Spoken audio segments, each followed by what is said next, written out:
దళితుల్ని బహిష్కరించడం, దళితులతో మూత్రాలు తాగించడం, దళితులు బట్టలు ఇప్పదీసి నగ్నంగా తిరిగించడం ఎప్పుడు ఏ రోజు నేను చూడలేదండి. ఈ మధ్య కాలంలో నా 30 years ఇదిలో నేనెప్పుడు అంటే ముందెప్పుడో ఎక్కడ మన ఏంటి తాత ముత్తాత 4 fathers టైంలో ఎప్పుడన్నా జరిగిందేమో గాని మళ్ళీ అగైన్ ఈ సిస్టమ్ ని ఇప్పుడు చూస్తున్నాం. అసలు బహిష్కరించడం అంటేనే నాకు బ్లడ్ బాయిల్ అవుతుంది. బహిష్కరించడం ఏంటి? ఏం చేస్తున్నారు? ఈ సనాతన ధర్మకర్త పిఠాపురంలోనే జరుగుతుంటే ఆయనేం మాట్లాడుతున్నారు? లేకపోతే ఈ కూటమి ప్రభుత్వం ఏం చేస్తుంది? ఇంత అన్యాయమా? మరి అన్యాయం జరిగినప్పుడు అన్యాయం అని మాట్లాడాలి కదా.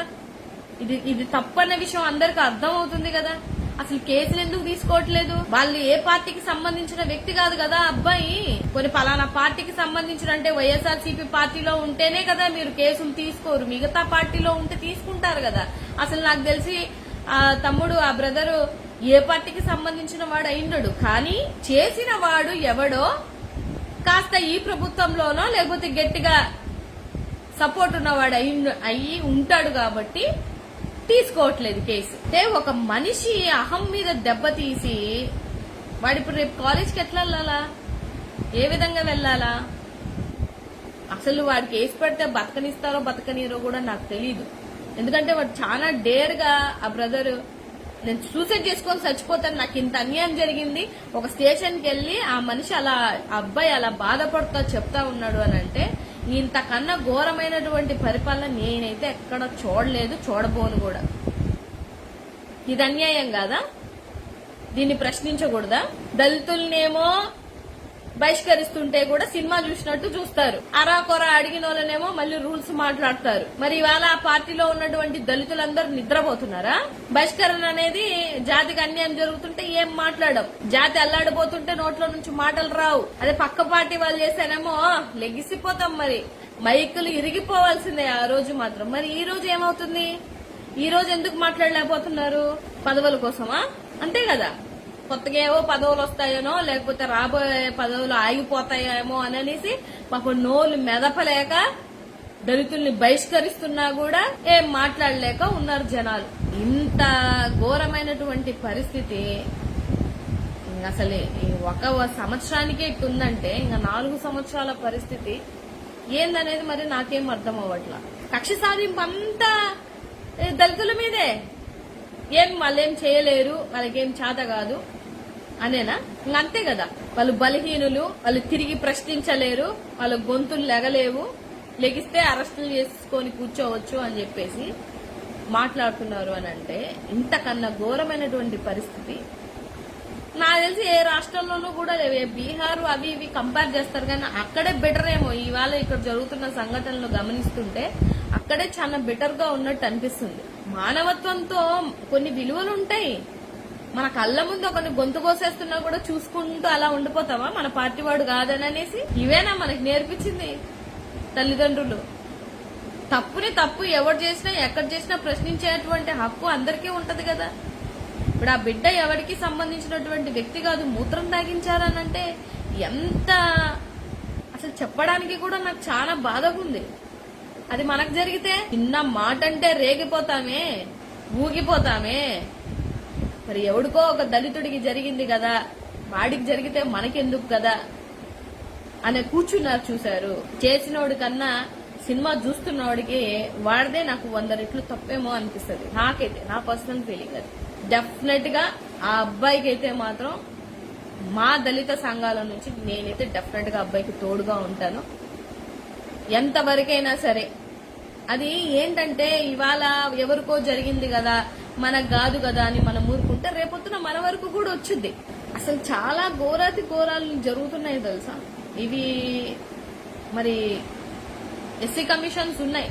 డెఫినెట్ గా నేనైతే ఇట్లాంటి సంఘటనలు మితిమీరి జరుగుతుంటే మాత్రం డెఫినెట్ గా ఆ రోజు అడిగాను, ఈ రోజు అడుగుతాను, ఏ రోజు అడుగుతాను. చాలా మందికి చెప్తున్నాను. అంటే ఇప్పుడు నాగరాజు గారు మూత్రం తాగించడం కరెక్ట్ అంటారా? కొన్ని దానికి సమాధానం చెప్పండి. కరెక్ట్ అంటారా? పోనీ ఇదే మీకు జరిగితే మీరు ఊరుకుంటారా? ఓకే అంటారా? నేను అనేది మీదా, మాదా, వాళ్ళదా, ఎవరి హయాంలోన తప్పు జరిగితే తప్పే. దాని ఏదో కరెక్ట్ అని నెత్తి మీద వేసుకునేది ఏం లేదు. ఒకవేళ మీరు అదే ఇప్పుడు చెప్పిన సంఘటన తప్పు అయితే దానికి ఫేస్ చేసే ఈ స్థానంలో ఉన్నారు. డెఫినెట్ గా ఇది తప్పు అని మీరు ఖండించలేకపోయారు అని అంటే మాత్రం నా దృష్టిలో మీరు కూడా తప్పే. జరిగిన సంఘటన, ఇవాళ జరిగినటువంటి సంఘటన కొన్ని దళితుల్ని బహిష్కరించడం కరెక్టే అని మీరు అంటే మీరు పెట్టండి, ఎన్ని మెసేజ్లు పెట్టినా నేను దానికి సమాధానం ఇస్తాను. ఎవరైనా సరే ఈ లైవ్ చూస్తున్న వాళ్ళకి. ఎప్పుడో మా ఫోర్ ఫాదర్స్ హయాంలో జరిగి ఉంటదేమో, ఇప్పటికే అక్కడక్కడ ఊర్లలో ఉన్నాయి. కానీ ఎంతో కొంత ఎడ్యుకేటెడ్స్ అయ్యారు కాబట్టి కొద్దో గొప్ప మన వెనకతలు ఏమన్నా మాట్లాడతారేమో గానీ మన ముందు మాట్లాడడానికి కాస్త ఆలోచించి మాట్లాడతారు దళితులు అని అంటే. కార్డు ఉపయోగించాల్సిన అవసరం లేదు అని అంటే కార్డు ఉపయోగించడం అని కాదు, ఇవాళ జరిగిన సంఘటన వాడిని కామెంట్ చేసిందే అది. వాడు చెప్తున్నాడు కదా, నన్ను అలా కామెంట్ చేసేవారు, అరే నువ్వేందిరా అని అనేవారు. ఇవన్నీ మేము కాలేజీలో ఫేస్ చేసి వచ్చాం. చాలా మంది లైవ్ చూసిన వాళ్ళకి తెలుస్తూ ఉంటది. కాలేజెస్ లో చౌ బ్యాచ్ అని ఒకరు, ఇంకో బ్యాచ్ అని ఒకరు, ఇంకో బ్యాచ్ అని ఒకరు, అలా బ్యాచ్లుగా తిరుగుతారు. ఇంకా కొన్ని కాలేజీలు అయితే ఇంకా పేర్లు ఎందుకు చెప్పడం గాని ఆ కేటగిరీకి ఆ వర్గానికి సంబంధించిన వాళ్ళే ఉంటారు. ఇవి కొన్ని బయటికి కనిపించవు గాని మనోభావాల్ని దెబ్బతీసేటువంటి విషయాలు. చదువుకునేటప్పుడు అన్ని లక్షలు పెట్టి చదువుకోవడానికి పంపిస్తే ఈ పొగర్లు ఎందుకు వస్తాయో, ఈ కులాహంకారాలు ఎందుకు వస్తాయో నాకైతే ఇప్పుడు అర్థం కాదు. అదొక దేవాలయం కాలేజ్ అంటే వెళ్ళి చదువుకున్న ప్రతి ఒక్కడు వెళ్ళామా చదువుకున్నామో వచ్చావా అన్నట్టు ఉండరు. పిఠాపురంలో జరిగింది, వైజాగ్ కి దగ్గర రాష్ట్రంలో, మన తెలుగు రాష్ట్రాలలో నెల్లూరులో జరుగుతుంది, ఇంకో చోట జరుగుతుంది.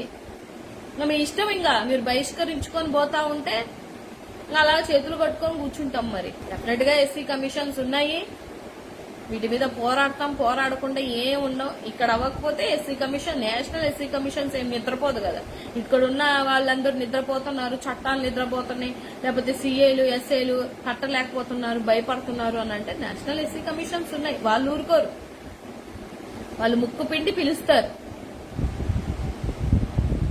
కానీ ఈ లైవ్ చూస్తున్న ప్రతి ఒక్కరికి చెప్తున్న విషయం అయితే ఇదే, ఏదైనా కంగారు పడేసి భయపడిపోవాల్సినటువంటి అవసరం ఏం లేదు. మీకు నిజంగా అన్యాయం జరిగిందనంటే, ఇక్కడ న్యాయం జరగట్లేదనంటే ఎస్సీ కమిషన్స్ చాలా ఉన్నాయి. మీరేం కంగారు పడిపోవాల్సిన అవసరమే లేదు.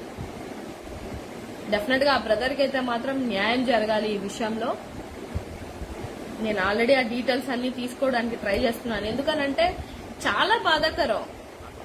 అసలు చదవగానే నాకేం మాట్లాడాలో కూడా అర్థం అవ్వలేదు. ఇంత ఘోరం జరిగింది ఏంటి అసలు, ఇంత అన్యాయమా? సరే, వాడికి ఎలాంటి కోపం ఉంటదంటే, కోపం ఉంది, కొట్టావు, ఏదో నీ కక్ష ఏదో ఉంది, నువ్వేదో రౌడీలను పట్టుకెళ్ళావు, ఆ మూత్రం దాగించాల్సినటువంటి అవసరం వచ్చిందనంటే నీ అహంకారం ఎంతుంది, వాడి అహంకారం ఎంతుందో ఒకసారి గమనించారు.